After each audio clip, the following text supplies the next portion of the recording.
Shalom, shalom, shalom, bien-aimés. Que la paix de notre Seigneur, votre Seigneur et notre à tous, Seigneur Jésus-Christ, soit avec nous, vous, et pourquoi pas tous, à son nom puissant. Amen. Prions. Tendre Père, Dieu de gloire et des armées, nous t'en sommes infiniment reconnaissants pour ce souffle de vie et cet après-midi accordé et agréé. Rien que pour la gloire et la grâce de ton nom, que nous nous sommes présentés au devant de ta face. Parle-nous cet après-midi, exhorte-nous que tout soit pour la gloire de ton nom. Que ma modeste personne soit effacée, que ma modeste personne soit éliminée, et que toi seul puisses parler à ma place. Je ramène captif à l'obéissance à ta parole tout celui qui suivra cette prédication et qui sera en train de suivre. Père éternel, que tout ne soit que pour la gloire de ton nom. Au nom puissant de Jésus, édifie-nous, aide-nous à comprendre et à être éveillés et nous nous réveillons encore de plus. Au nom de Jésus, Amen, Amen et Amen. J'espère que vous allez bien. Bien-aimés, nous continuons notre problématique. La prise de conscience. Notre thème qui est la prise de conscience. Et ce thème est précisément dans l'évangile selon Luc. On a commencé notre première partie, Luc 15, le parabole de Luc 15, à partir du 11e verset, nous nous sommes arrêtés au 17e verset. Et le 17e verset nous aide à comprendre où se situe notre problématique. C'est-à-dire, c'est de là où que sort notre sujet ou bien notre thème. Notre thème. Et ce thème va nous aider à aller plus loin et à avoir encore une prise de conscience. Amen. Comme je le disais, nous allons lire en faisant la récapitulation de ce qu'on a vu la fois dernière. Je veux recommencer rapidement jusqu'au 17e verset et c'est là où je veux stopper, essayer de résumer. Le verset 11e, je lis au nom de Jésus du chapitre 15, de Luc 15. Je lis au nom de Jésus. Il dit encore, un homme avait 2 fils. Là c'est Jésus qui parlait. 12. Le plus jeune dit à son père, mon père, donne-moi la part de bien qui doit me revenir. Et le père leur partagea son bien. 13. Peu de jours après, le père, le plus jeune fils ayant tout ramassé,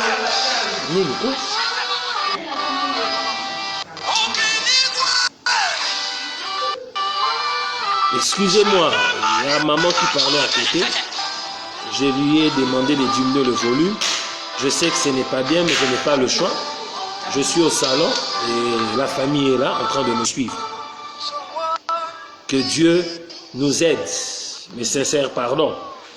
Comme je le disais, le plus jeune fils, ayant tout ramassé, partit pour un pays éloigné, où il dissipa son bien en vivant dans la débauche. Nous avons parlé de la débauche. Le verset 14e, lorsqu'il eut tout dépensé, une grande famine survint dans ce pays et il commença à se trouver dans les besoins. 15, il alla se mettre au service d'un des habitants du pays qui l'envoya dans ses champs garder les pourceaux. 16, il aurait bien voulu se rassasier de carouches que mangeait le pourceau, mais personne ne lui en donnait. 17, étant rentré en lui-même, il dit, combien d'ouvriers chez mon père ont du pain en abondance. Et moi ici, je meurs de faim. Voilà. C'est là où nous sommes arrêtés. On nous a fait voir combien est-ce que le jeune homme ou le jeune fils ou le fils de ce deux, le plus petit, il a demandé sa part d'héritage à son père et après qu'il ait pris sa part d'héritage, il est allé dans un pays lointain. Et dans ce pays lointain, il s'est mis à la débauche. En se lançant dans la débauche, j'ai donné des détails. Il sait quoi la débauche? Vous pouvez ouvrir vos dictionnaires, mais ici la débauche, c'est l'ensemble des mauvaises choses. La débauche, c'est l'ensemble des livresses ou des livrogneries, de l'impudicité, ainsi mélangé de beaucoup de choses. Il a pris son argent, il s'est lancé dans des boîtes de nuit, dans l'ambiance, dans beaucoup de mauvaises choses qui n'ont pas plu à Dieu et il a tout dépensé. Et je l'ai dit ici que toi et moi étions, et peut-être nous sommes aussi dans la débauche. Tu as pris ta part d'héritage. Peut-être toi, tu n'as pas eu ça de la part de ton père biologique, mais tu l'as eu de la part du Dieu très haut. Tout-Puissant t'a béni. Dieu t'avait donné des moyens, ou il t'a béni dans quelque chose. Mais qu'as-tu fait de cette bénédiction que Dieu t'avait accordée? Tu es allé avec à l'encontre de ce que Dieu voulait. Tu l'as tout dissipé. Et quand tu as tout dissipé, tu te retrouves dans une situation. Peut-être que toi, tu vas me suivre et que tu n'as pas encore tout dissipé. Je te dis, ressaisis-toi car les débauchés n'hériteront pas les royaumes des cieux. Ainsi dit la parole de l'Éternel. Si tu te lances dans la débauche est celui qui est dans l'impudicité, dans l'adultère, dans l'ivresse ou dans l'ivrognerie, dans des fausses manœuvres avec l'argent ou la bénédiction que Dieu t'a donnée. Peut-être que tu l'as eu dans des mauvaises voies et c'est l'occasion de te ressaisir et de revenir vers le Seigneur. Donnez-moi un alléluia. Et de ce par-là, on a essayé de résumer. Quand il a connu ces choses, par après la famine est entrée. Il a tout dépensé, il n'avait plus rien, la famine est entrée. Quand la famine est entrée dans ce pays, outre, il a tout dépensé, il est resté vide. Il s'est décidé de trouver du travail ou de l'emploi. Quand il est allé chercher, trouver de l'emploi, il a bien sûr trouvé, mais malheureusement, qu'en trouvant le travail, il est allé chez un monsieur qui avait de porcs. Et il le lui a envoyé dans son champ pour prendre soin des porcs. Et arrivant là-bas, ces porcs se nourrissaient de carouches. Carouche n'est rien d'autre que la nourriture des porcs, ce que mangent les porcs. Alors, il voulait même manger les porcs, mais malheureusement, on ne lui donnait pas même pour en rasier. Personne ne lui donnait. Maintenant, vu que personne ne lui donnait, il était bloqué.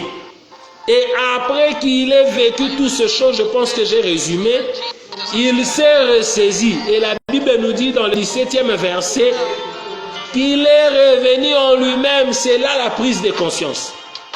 Revenir en lui-même, c'est ça la prise de conscience. Revenir en lui-même, c'est connaître son état. Revenir en lui-même, c'est se ressaisir et essayer de comprendre la situation. La situation à laquelle il se retrouve ou il traverse. C'est ça la prise de conscience. C'est le 17e verset. La première phrase nous dit, la première phrase du 17e verset, on nous dit, étant rentré en lui-même. Ponctuation, comme je l'ai toujours dit, partout il y a des ponctuations, il faut nous reposer. Vous pouvez bien me donner un alléluia. Maintenant, quand il est revenu à lui-même, il s'est ressaisi. Il a maintenant commencé à avoir sa prise de conscience. Et nous avons vu qu'il a commencé à se dire que chez mon Père, j'ai ici dit que c'est conforme avec celui qui s'est lancé dans la débauche, dans les péchés. Tu vis dans la fornication, tu vis dans l'impudicité, dans les vols, tu vis dans les mensonges, mais à un moment donné, il s'est ressaisi, il a dit, mais c'est ce que je cherche. Mais chez mon Père, il y en a. Mon Père a des travailleurs. Le travailleur de notre Maître Jésus-Christ, c'est toi, c'est moi. Non seulement que nous sommes travailleurs, lui-même est notre travailleur, Jésus. Il est notre Père, en même temps il travaille pour notre bien-être. Et il s'est ressaisi, il a dit qu'il vaut mieux que je rentre chez mon Père. Mais avant tout, il a commencé à penser. Il réfléchissait sur son Père en disant que chez mon Père, il y a aussi des travailleurs qui mangent bien. Ils ont du pain en abondance. Donnez-moi un alléluia si vous voulez bien. Et le verset 18e va nous aider, on va évoluer pour essayer de comprendre. Le verset 18e. Avant le 18e, je continue, il y a une partie du 17e verset que je n'ai pas fini.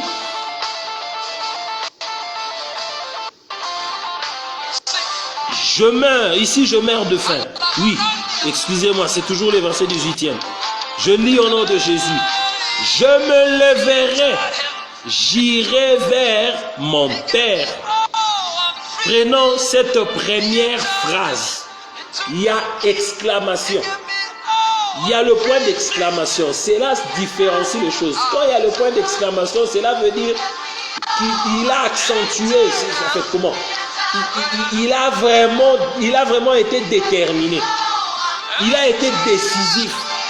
Et au-dedans de lui, c'est comme s'il a crié d'une voix forte. Je veux me lever. Je vais aller chez mon Père. Donc, la prise de conscience le lui a poussé ou le lui a ramené à la raison. Bien aimé, la prise de conscience doit te ramener à la raison. La prise de conscience doit te pousser à poser de gestes positifs à l'égard du Seigneur. Et ici maintenant la différence, nous avons un Père qui est un omniprésent. Partout où tu te trouves, il est là. Où que tu sois, il est là. À n'importe quelle situation, il est là. Dans ta prise de conscience, il est là. Dans ce que tu penses, il est là. Dans ce que tu réfléchis, il est là. Dans ce que tu veux poser comme acte, il est là en train de te regarder et t'observer. Et seulement en train d'attendre que tu poses ces actes agréables pour qu'il voie réellement que mon fils, ma fille, me revient ou a pris la décision de revenir vers le Père, vers moi.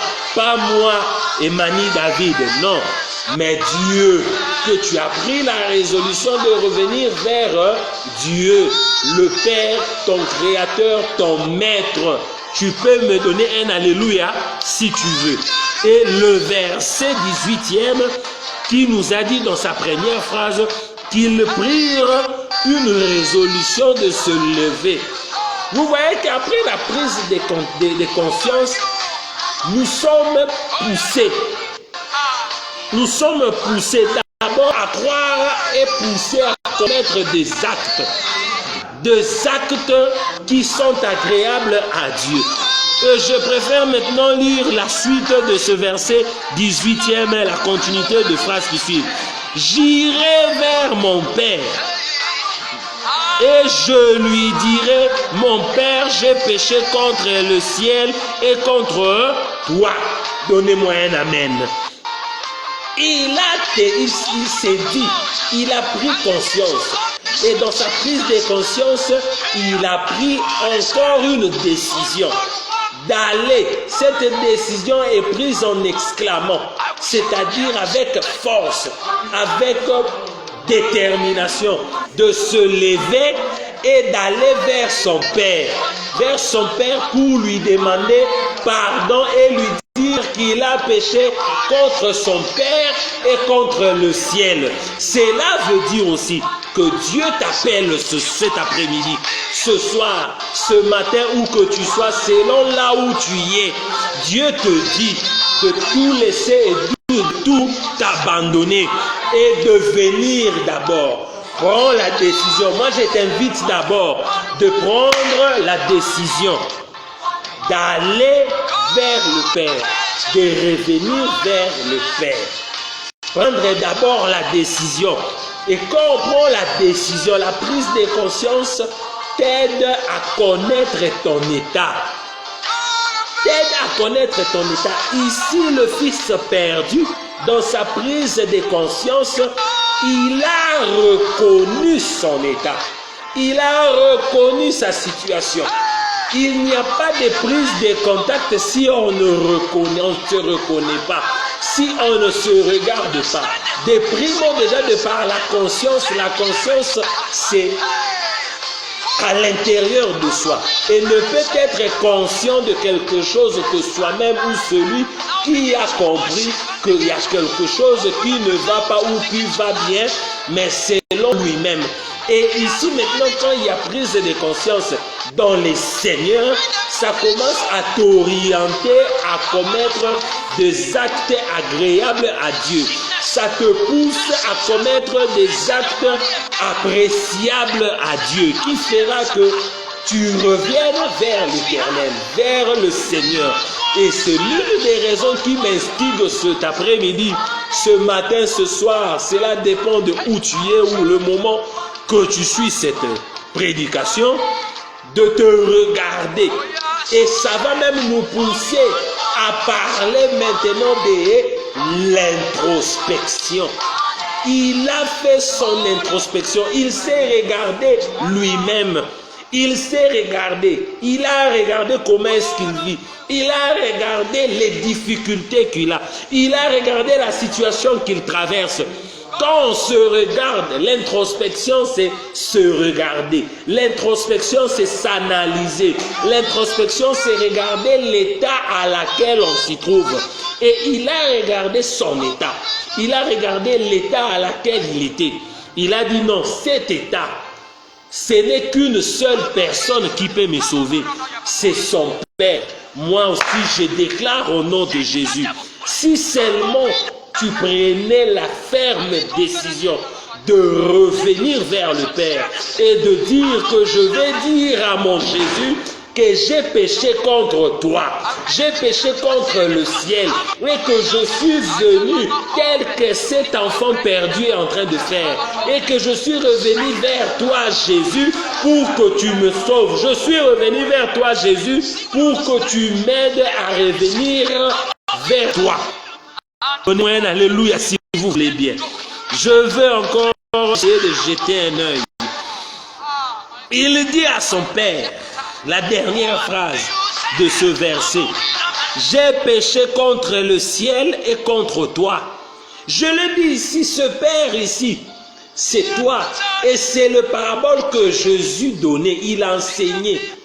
Et comme il enseignait cela, il ne voulait simplement dire qu'à tout le monde, à toi et à moi, à cause de notre dureté de cœur, à cause de nos mauvaises voies, notre mauvaise conduite, à cause de notre façon de faire les choses qui n'est pas bien, à cause de notre incrédulité, à cause de notre méchanceté, la haine. Je l'ai dit l'autre fois, dans notre première partie, j'ai aimé un homme de Dieu.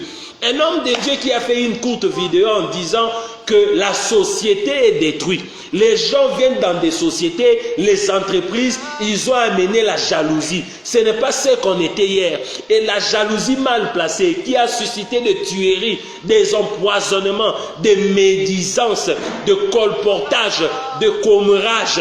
Toutes ces mauvaises choses, des cabales sont entrées et les gens s'unissent pour rien, afin de chercher à te faire du mal, pendant que tu leur as rien fait, pendant que tu ne leur as pas causé du tort, mais les gens se sont unis, se sont organisés pour te faire du mal, à l'occasion de rien. Cet homme de Dieu a dit ces choses, quand il a dit, moi je suivis, j'ai pris ma part, et c'est ce que le monde actuel nous demande et nous impose, c'est que le monde actuel nous fait vivre de choses inimaginaires. Mais moi je te dis, peu importe la situation que tu traverses, qu'importe ce que tu as fait dans le passé, que tu aies tué les gens, tu t'es dit peut-être que c'en est fini pour toi. Le sang de la personne que tu as tuée est en train de crier vengeance sur toi et tu ne sais quoi faire. Je te demande, au nom de Jésus, de revenir vers le Père dans une prise de conscience tel que cet enfant perdu l'a fait. Dans la prise de conscience, tu reviendras vers le Père. Et quand tu reviendras vers le Père, tu lui demanderas pardon. Tu lui demanderas pardon en lui disant ceci, que Père, pardonne-moi car j'ai péché contre toi, Jésus, et contre le ciel. Tout tourne autour de la personne de Jésus. Et c'est le problème ici, c'est reconnaître sa faute, reconnaître son erreur, reconnaître son péché, se reconnaître. Mon peuple sur qui mon nom est invoqué s'humilie. S'humilie, nous sommes dans 1 Chronique 7 comme chapitre. Et vous cherchez, je ne vous donne pas la suite, cherchez d'abord. Mon peuple sur qui mon nom est invoqué s'humilie, prie et cherche ma face. S'il se détourne de ses mauvaises voies, détourne de tes mauvaises voies. Ne murmure pas, c'est le verset 14e. Ne murmure pas. Cherche la face de Dieu dans l'humilité. Celui qui a la prise de conscience comprend qu'il doit s'humilier. Dans la prise de conscience, déjà c'est automatique, ça t'humilie. La prise de conscience te pousse à la repentance. Ça va te pousser automatiquement à la repentance parce que tu es dans la prise de conscience. Ça va te faire comprendre des choses d'une manière dimensionnelle, d'une autre manière. Tu comprendras directement que ton intelligence va commencer à être renouvelée. Ton intelligence va se développer. Tu vas commencer à comprendre des choses inimaginaires. Donnez-moi un alléluia si vous voulez bien. Et de par là, dans cette prise de conscience, il a pris une ferme décision. Vous comprendriez qu'ici, on parle de la repentance. Il a reconnu. La prise de conscience t'aide à reconnaître. Et c'est ce que Dieu veut de toi. C'est ce que Dieu veut de moi. C'est ce que Dieu entend de nous tous. Reconnaître sa faute. Combien d'entre nous ne voudrions pas reconnaître notre faute? Combien d'entre nous sommes des têtus? Combien d'entre nous, surtout nous les hommes, sommes des orgueilleux? Combien d'entre nous, femmes que nous sommes, on évite des choses, même pas de soumission? Combien d'entre nous, on se fait passer pour des hommes et des hommes ignorent leurs femmes? Combien d'entre nous haïssons nos frères? Combien d'entre nous haïssons nos sœurs? Et nous prétendons aller à l'église, et nous prétendons prier, et nous prétendons témoigner de l'amour, d'autant plus que celui qui est à tes côtés, ton frère, ta sœur, tu le détestes, tu la détestes, mais tu es la première personne à dire que moi je prie, moi je vais à l'église. Tu y vas faire quoi? Il n'y a pas d'harmonie, il n'y a pas d'humilité, rien qui témoigne la gloire de Dieu dans ta vie. Or, j'en parlerai tout le temps ce verset. Ephésiens 5, le verset 1er nous dit quoi? Devenez donc des imitateurs de Dieu. Marchez dans l'amour, à l'exemple du Christ, qui s'est donné à Dieu pour toi et moi comme un sacrifice et une offrande de bonne odeur. Maintenant, regarde ta vie. Que fais-tu de modèle à Christ? Que fais-tu qui imite réellement ton Dieu, mon Dieu, notre Dieu à tous, Jésus-Christ de Nazareth? Qu'est-ce que tu fais de si agréable qui témoigne la présence du Très-Haut dans ce que tu fais? Tu es spécialiste de haine. Ton étude faite, tu es licencié en ethnologie. Tu es licencié en jaloulogie. Tu es licencié en tongologie. Tu es licencié en bomologie. Bomologie, c'est celui qui tue. Si je dois le dire en français, tu es peut-être licencié en théologie. Tu tues pas mal. Pour chez toi, devant les gens, devant la masse, la foule, tu témoignes de la joie. On te voit, on sent la paix, la tranquillité. Mais ce que tu fais en coulisses, toi seul tu le sais, mais sache que Dieu te voit. Tout ce que tu pratiques dans le secret n'est réservé qu'à Dieu. Et tout ce que tu fais en secret, Dieu le voit. Et cet après-midi, ce matin ou ce soir, je te demande de descendre et de revenir vers le Seigneur. Il a ses deux mains ouvertes pour t'embrasser. Il t'attend. Nous allons évoluer. Donnez-moi un alléluia. Le verset 19e. Je lis au nom de Jésus. Nous sommes toujours dans Luc 15, le verset 19e. Je ne suis plus digne d'être appelé ton fils. Traite-moi comme l'un de tes ouvriers. Le verset 20e. Et il s'éleva et alla vers son père. Comme il était encore loin, son père les vit et fut ému de compassion. Il courut se jeter à son cou et l'embrassa. La prise de conscience que tu as prise, où tu veux prendre, sache que du moment où tu fais cette prise de conscience, Dieu te voit. Dieu te voit et il sait ce que tu veux faire. Et il connaît. Hâte-toi seulement. Où que tu sois, vous avez mes contacts. Appelez-moi si tu sais que tu n'as jamais reçu Jésus comme Seigneur et Sauveur. C'est l'occasion pour toi de le faire. Fais-le, fais de lui ton seul maître. Fais de lui ton soubassement, ta base. J'aime une femme sur TikTok. Je suis sur TikTok. Il y a quelque chose, je vois les gens qui font des sons, là, utiliser des sons. J'aime Jésus. Jésus, on a demandé si c'est qui Jésus. Allez, tu peux mettre ton visage et tu commences à... Il y a ce son-là, commence à dire. Jésus, c'est ma base. Jésus, c'est le Tingeni. Jésus, c'est le Tingeni. C'est mon père quand j'ai le Tingeni. C'est mon cœur quand j'ai le Tingeni. Ça, j'aime ça. J'adore quand j'écoute ce son-là. Maintenant, prends la résolution, la ferme décision de venir vers ce Jésus. Fais de lui ta base. Donne ta vie à ce Jésus. Abandonne ta mauvaise vie. Abandonne tout le mal que tu faisais. Sois une personne modèle. Deviens une personne modèle. Si on te dit des choses, tu ouvres ta Bible dans Éphésiens 5, le verset 1er. Tu lis ces versets, tu te regardes. Tu dis, est-ce que je veux vraiment être comme Jésus, le modèle? Est-ce que suis-je réellement le modèle de Jésus? Non.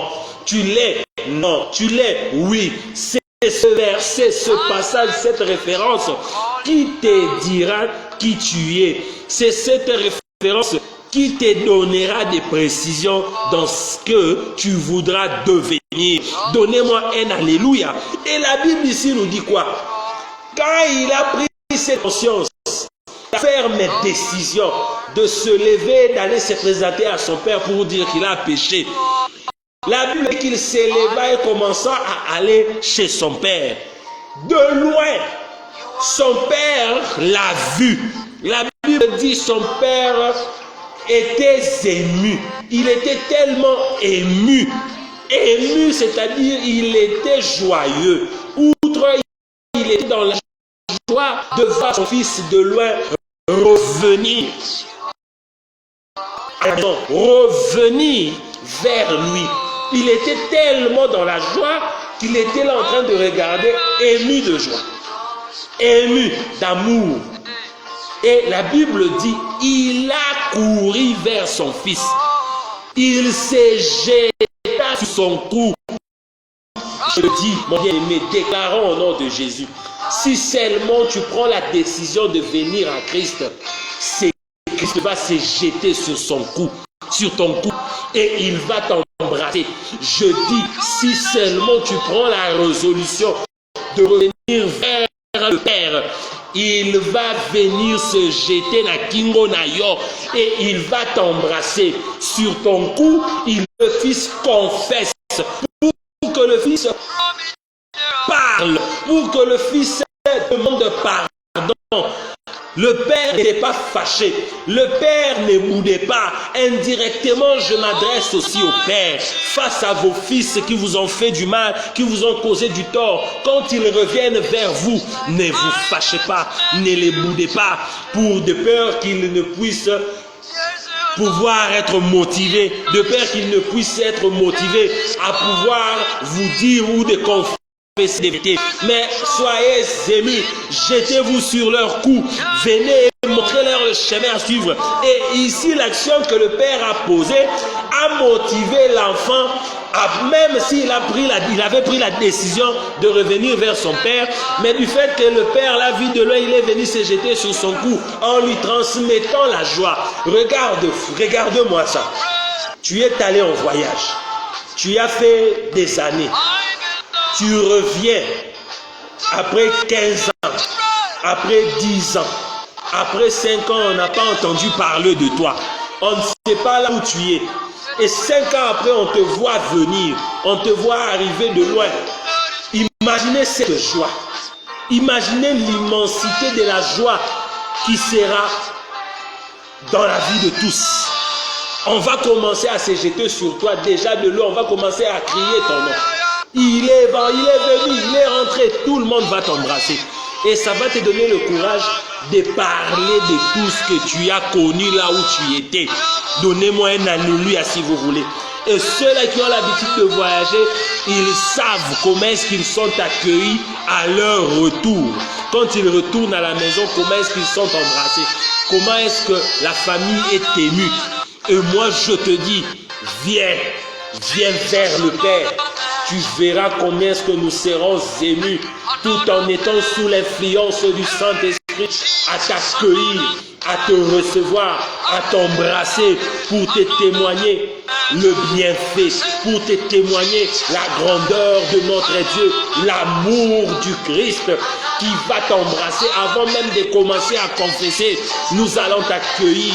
Ne regarde pas la charge que tu as, ne regarde pas ta mauvaise vie, ne regarde pas les péchés qui pèsent sur toi. Toi, tu ne peux que regarder Jésus, c'est lui qui est monté sur la croix, c'est lui qui a laissé sa vie pour que toi tu sois sauvé, pour que tu aies la vie et la vie en abondance.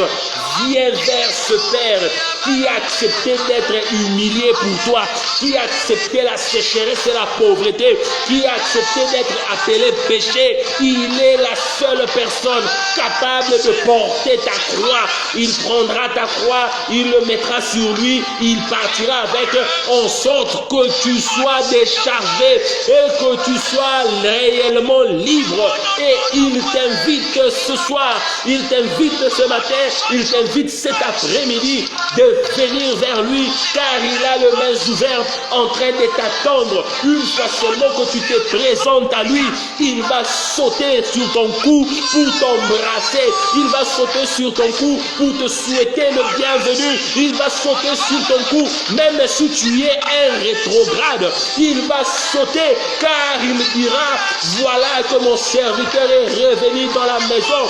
Ici on a affaire à un enfant, et puis des enfants aux serviteurs.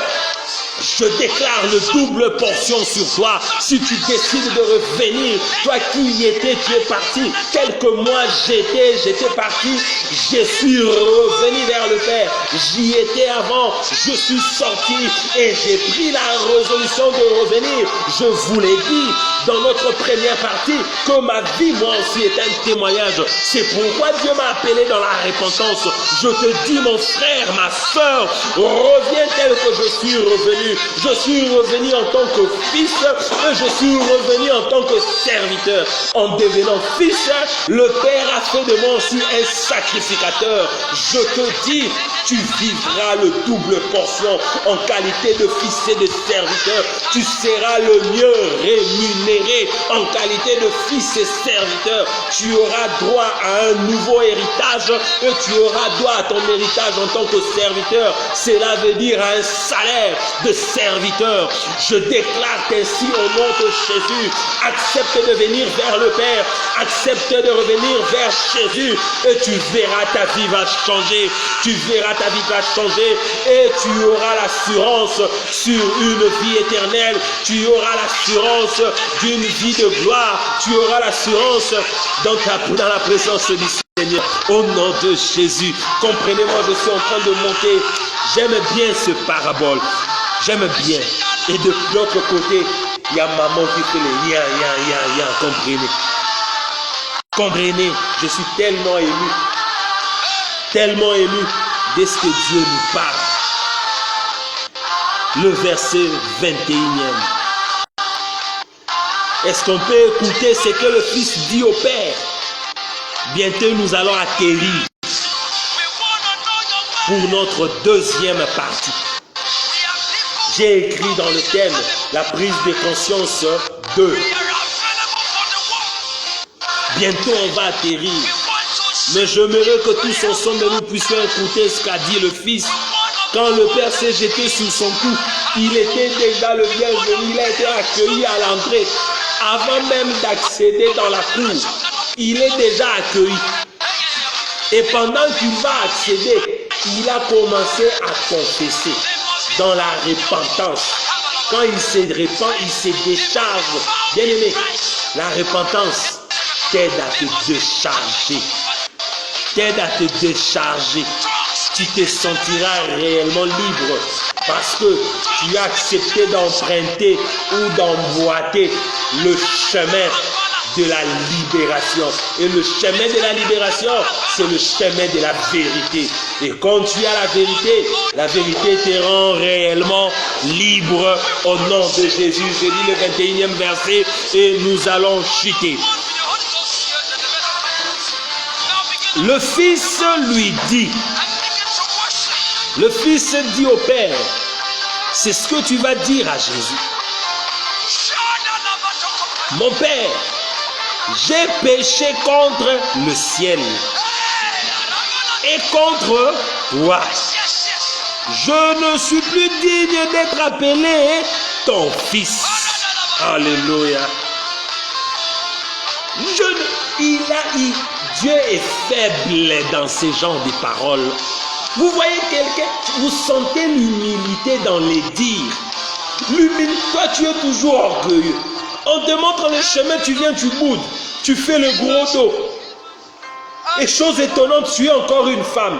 Là où il y a la facilité d'humilité. Tu es un homme, toujours des orgueilleux. Avec facilité, tu boudes. Dieu te facilite la tâche, mais toi tu boudes. Oh, mais bien sûr que j'ai péché. Tais-toi, orgueilleux. Il résiste aux orgueilleux. Il résiste aux orgueilleux. Avant même d'engager, il voyait déjà ton orgueil. Quand tu viens vers le Père avec humilité, il saute sur toi. Ici, le Père, dans le verset 20e, il a sauté sur le cou de l'enfant. Parce que l'enfant s'était déjà humilié. La vraie prise de conscience te rend humble. Va t'humilier, va t'enseigner l'humilité, le brisement. Cet enfant a été brisé quand il voulait manger les carouches. Chez son père, les serviteurs ne mangent pas les carouches. Mais là-bas où il est allé, il mangeait déjà les carouches. Malheureusement qu'il ne rassasiait pas de ces carouches. C'était peu, il mangeait ce qu'on donnait aux pourceaux. Les carouches, c'est la nourriture de pourceaux. Les pourceaux, ils sont les bébés porcs. Donc c'est ce qu'il mangeait. C'est ça le brisement. Toi, le brisement, tu n'aimes pas. Tu traverses la famille. Il y a des choses que Dieu permet. Il y a des moments où ça arrive à un stade où ce n'est plus le diable. Ce n'est plus les sorciers de ta famille. Ce n'est plus les cousins, les oncles et les nocos. Non. Leur temps était déjà révolu et fini. Ils ont fait ce qu'ils ont pu te faire. Maintenant, là, tu te retrouves dans une situation où seul Dieu a bloqué. Lui-même, maintenant, il a bloqué. Il a dit au diable, il a dit à Satan avec ses acolytes, à ses anges déchus, il leur a dit ne touchez plus à mon fils, ne touchez plus à mon serviteur. Toi qui es en train de me suivre, Dieu avait déjà instruit à tous ces sorciers que tu connais, les grands coutumiers là, les oncles paternels, maternels, le plus grand féticheur, les marmites familiaux, je ne sais pas, toutes ces choses, Dieu avait déjà dit non. Il est temps que lui-même puisse te former. Il est en train de t'enseigner. Et ce que tu vis aujourd'hui, c'est Dieu qui te l'a fait vivre. C'est Dieu qui veut que tu vives cette situation parce qu'il veut t'utiliser, parce qu'il veut te former, il veut t'envoyer, il veut que tu sois une porte ouverte pour les autres. Il a besoin de ton témoignage car il y a des gens qui attendent ton témoignage pour que eux aussi soient sauvés tel que tu l'as été. Tu peux me donner un alléluia si tu veux. Moi je continue à te dire, ne résiste plus. Abandonne toutes ces mauvaises pensées qui te poussent à résister, à douter. Enlève le doute. Avance vers le Seigneur, avance vers le Maître, viens tel que tu es. Il n'a pas besoin de ton argent, il n'a pas besoin de ta chaise, il n'a pas besoin de ta voiture, il n'a que besoin de ton âme et il t'appelle tel que tu es. Avec ce que tu as, c'est ta bouche, ce sont tes yeux, tes mains, ton corps, ton âme, tout ce que tu possèdes, c'est de ça qu'il a besoin. Viens avec et que ta bouche confesse qu'il est Dieu, et que ta bouche se repent, confesse qu'il se sépare de tout ce qui est diabolique, et que ta bouche confesse dorénavant que tu te sépares de ce qui est vil, ce qui est précieux de ce qui est vil. Et c'est ce que Dieu attend de toi. Il t'attend. Ne continue plus à résister. Écris-moi, j'ai donné ce numéro WhatsApp. Tu as peut-être été déçu dans une église ou d'une église où tu fréquentais. Tu as peut-être été déçu d'un comportement ou du comportement d'un homme de Dieu ou de ce que tu as peut-être connu comme histoire, je ne sais pas. Et ça t'a donné le dégoût d'aller prier. Ça t'a donné le dégoût de prier ou de chercher Jésus ou d'accepter Christ comme Seigneur et Sauveur. Moi, je te dis, ce que tu as connu, ce que tu as vécu, Dieu l'avait voulu pour que tu sois expérimenté dans quelque chose. Dieu l'avait voulu pour que tu sois enseigné, pour que toi aussi à ton tour, tu puisses enseigner celui qui traversera la même situation et que tu lui montres le chemin. Moi, je t'invite ce soir, cet après-midi, ce matin, de revenir vers Dieu à n'importe quelle occasion. Regarde ce jeune homme, il dit à Jésus, c'est la prière que je te donne. Père, pardonne-moi. Il dit à son Père, pardonne-moi, car j'ai péché contre le ciel, j'ai péché contre toi, mon Père. Dis ça à Jésus, tu n'auras pas à faire des exercices. Il fera de toi son fils, il fera de toi son enfant, il va t'embrasser, il va se jeter sur ton cou et tu demeureras une vie nouvelle. Que l'esprit de la repentance te... Donnez-moi un alléluia. Donnez-moi un alléluia. Comprenez-moi, je commence à monter, je dois me bloquer, m'atténuer un tout petit peu. Atténuer un tout petit peu.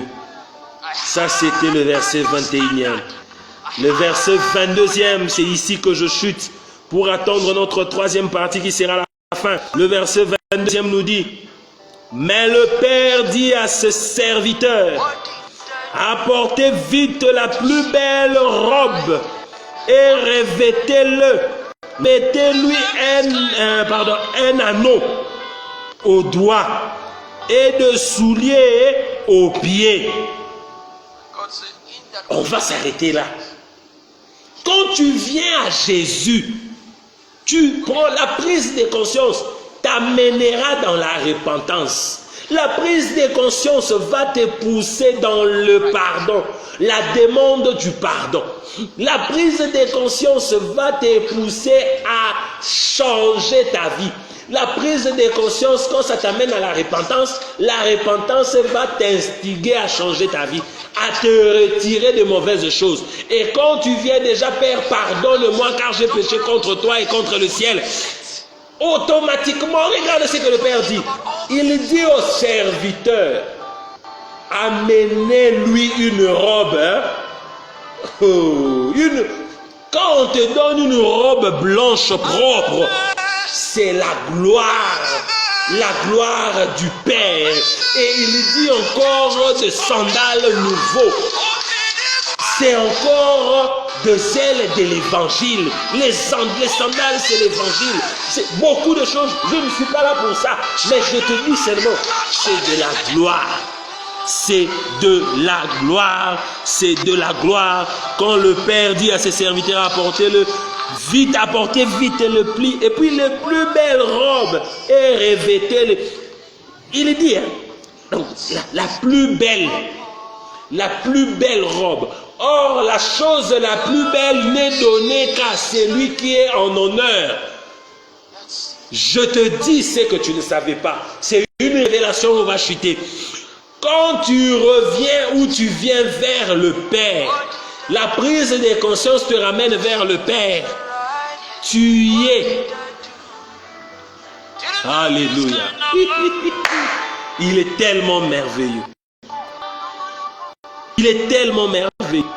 La prise de conscience te ramène vers le Père. Quand tu reviens vers le Père avec toute humilité dans les brisements, ne te dis pas que là-bas, non, tu y es en honneur. C'est toi qui es en honneur. C'est toi qui es honoré. La joie, la fête, la manifestation, c'est pour toi. Donnez-moi un alléluia si vous voulez bien. C'est toi qui es à l'honneur. On te donne la plus belle robe. La plus belle robe, c'est donnée à celui qui est à l'honneur. La plus belle robe, c'est pour celui pour qui on fête ce soir.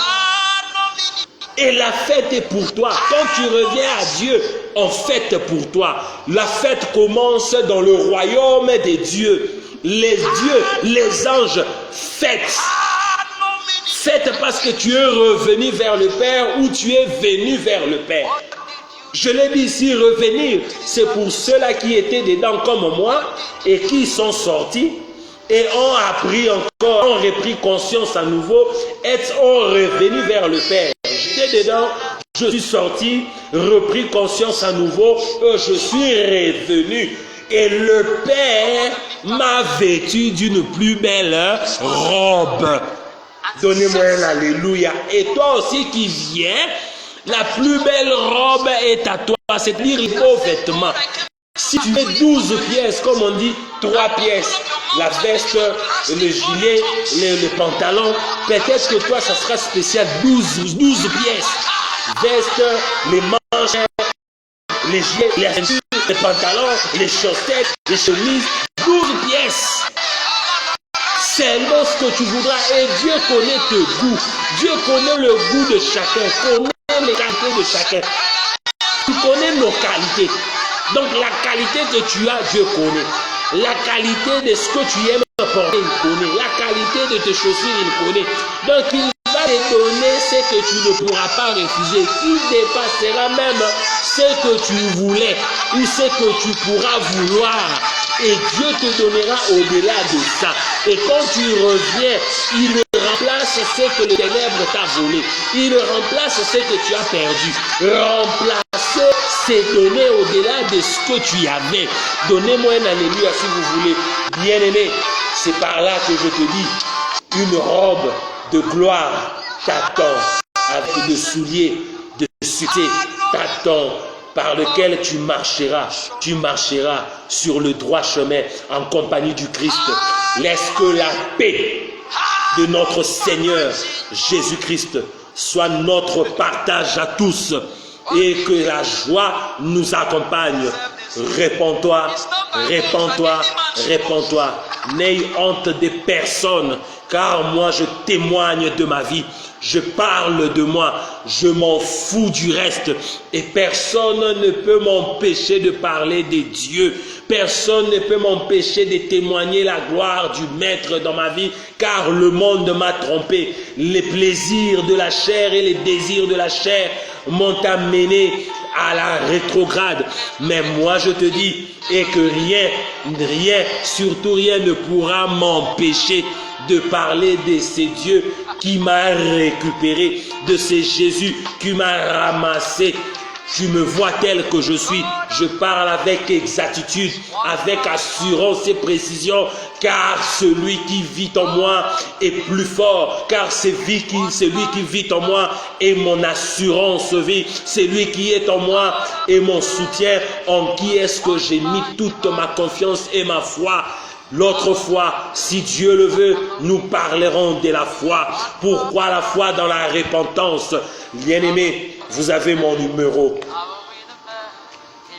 en bas du thème. C'est le numéro WhatsApp. Contactez-moi, contactez-nous et nous allons vous répondre et nous serons disponibles. Au nom de Jésus. Amen. Amen. Amen. Si je dois parler, je ne m'arrêterai pas. Mais au moins, on peut nous reposer. Et on va finir à la troisième partie. Que Dieu soit avec nous, qu'il vous bénisse à tout moment.